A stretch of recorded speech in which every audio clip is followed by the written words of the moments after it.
que Taylor Swift vient de lâcher une bombe. Et je ne parle pas d'un nouvel album surprise. On parle de Fate of Ophelia, un tout nouveau clip qui fait littéralement exploser Internet. Zoom rapide sur le visage de l'animateur. Mais sacré bleu, chef-d'œuvre ou faux pas total? Restez bien là parce qu'on va plonger à fond et à la fin de cette vidéo, vous saurez exactement pourquoi tout le monde en parle. Et si Travis Kelce y fait une apparition ou pas? Clin d'œil. Wink, wink. Et avant qu'on commence, écrasez le bouton j'aime si vous êtes déjà intrigué. Dites-moi en commentaire, vous êtes plutôt #Team Ophelia ou #Team 1989TV? Bonjour mes amis, bienvenue sur la chaîne, votre source de pop culture analysée avec une petite touche française. Je suis Elodie et soyons honnêtes, si vous avez cliqué ici, c'est parce que Taylor Swift est littéralement la reine d'Internet. Aujourd'hui, on va décortiquer Fate of Ophelia. On va explorer sa symbolique, les potentiels Easter eggs, parce qu'évidemment il y en a, et voir si le clip est à la hauteur du battage médiatique. On va le disséquer comme une grenouille en cours de bio. Sourire malicieux. Allez mes chéris, entrons dans le vif du sujet. D'après TMZ, Taylor a sorti ce clip pile pour l'anniversaire de Travis Kelce. Quelle coïncidence, ou pas? Alors, de quoi parle vraiment ce clip? Le titre Fate of Ophelia évoque tout de suite Shakespeare, non? Ophélie, ce personnage tragique d'Hamlet poussé à la folie avant de se noyer. Assez sombre, n'est-ce pas? Mais Taylor reste Taylor, elle ne fait pas du copier-coller de littérature classique. Ce n'est pas le cours d'anglais de votre grand-mère. C'est une réinterprétation moderne, une version swiftienne d'un mythe intemporel. Allez, voyons ensemble les éléments clés. 1. Les visuels. D'abord, les visuels. Le clip est sublime. Des paysages oniriques, des tissus flottants, une lumière entre romantisme et mélancolie. C'est comme si Monet réalisait un clip, mais avec un petit côté dramatique en plus. On voit Taylor dans plusieurs décors féeriques, forêts brumeuses, prairies baignées de soleil et bien sûr, un plan d'eau. L'eau est un symbole central. Elle représente à la fois la liberté et l'emprisonnement. Est-elle Ophélie, engloutie par sa tristesse, ou est-elle en train de s'élever au-dessus? C'est la grande question, mon ami. Continue. Et les costumes? Ouh là là, des robes fluides, des broderies fines, des fleurs délicates. On dirait un tableau de la Renaissance qui prend vie. Franchement, la styliste mérite une ovation. Je veux cette robe de prairie pour mon prochain apéro.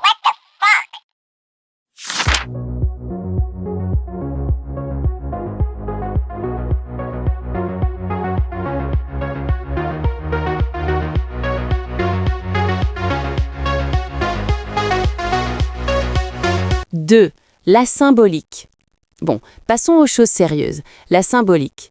C'est là que Taylor excelle. C'est la reine des messages cachés. Chaque détail est un indice, comme une chasse au trésor émotionnel. Les fleurs sont partout, et chacune a sa signification. Les lys, associées à la mort et au deuil, contrastent avec les fleurs sauvages, symboles d'espoir et de renaissance. C'est littéralement le reflet du combat intérieur d'Ophélie. Et puis il y a les oiseaux, des volées d'oiseaux en liberté, symbole d'évasion, mais aussi des oiseaux en cage, symbole d'emprisonnement, une Kelce. Bon, parlons de ce que tout le monde veut savoir. Travis Kelce. Est-ce qu'il apparaît dans le clip? Selon TMZ et d'autres sources, non. Mais sa présence, elle, se fait sentir. La sortie du clip pile le jour de son anniversaire, c'est quand même un peu trop coïncidence, non? Et on le sait, Taylor adore les messages cachés. Certains fans pensent que le clip lui est dédié. Taylor se met-elle dans la peau d'Ophélie, prisonnière de la célébrité, ou fait-elle allusion au défi d'un couple sous les projecteurs? Ou bien, serait-ce une déclaration d'amour, une promesse de traverser ensemble les eaux tumultueuses de la gloire? Peut-être qu'Ophélie ne se noie pas, mais apprend à nager, avec Travis à ses côtés. Mystère, non?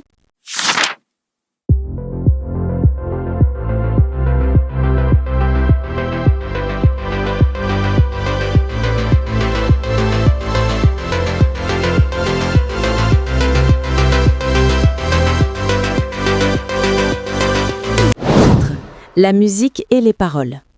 Musicalement, c'est sublime.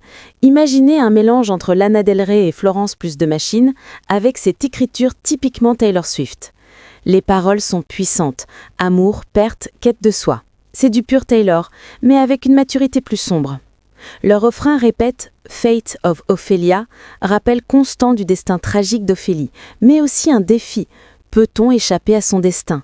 Taylor le peut-elle? Et nous? 5. Théorie de fans et easter egg. Évidemment, un nouveau clip de Taylor, c'est aussi des tonnes de théories.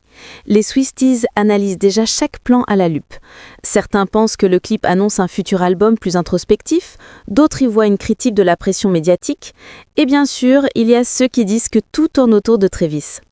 Mais c'est ça la magie de Taylor, tout est ouvert à interprétation, chacun y trouve ce qui résonne en lui, et c'est ce qui rend son art aussi captivant. 6.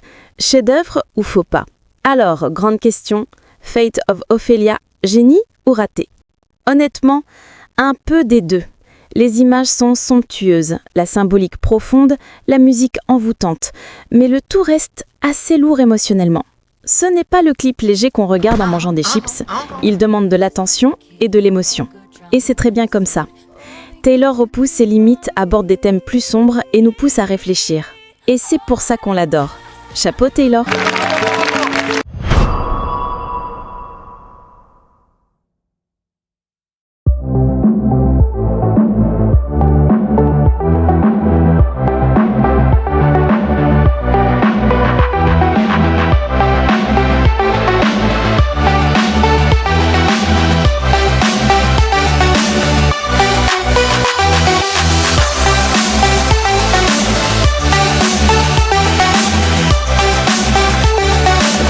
Qu'avez-vous pensé de Fate of Ophelia?